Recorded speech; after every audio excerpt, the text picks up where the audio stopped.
अजितदादा देतील ती जबाबदारी सक्षमपणे पार पाडेन असंही ते म्हणाले। तर कार्यकर्त्यांनी बॅनर लावल्यामुळे धनंजय मुंडेंचा फोटो नाही असंही ते म्हणाले।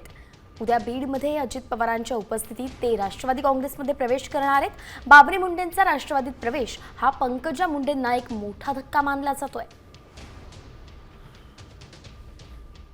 खूप निवडणुका अशा झाल्या की फक्त त्या निवडणुकीत आपण त्या उमेदवार म्हणून त्या ठिकाणी स्वतः काम करायचं, कुणीही पक्षाने नेत्याने उमेदवार दिल्यावर।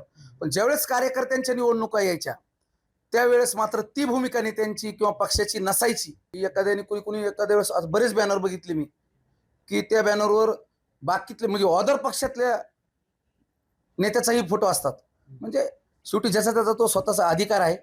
आणि मी एक प्रकाशदादाचा कार्यकर्ता म्हणून दादा जो आदेश आणि ज्यांना कोणाला निमंत्रित करतील आणि जे काय आम्हाला कार्यक्रम पद्धतीत सांगतील त्या पद्धतीने आम्ही ह्या कार्यक्रमाची तयारी केलेली आहे।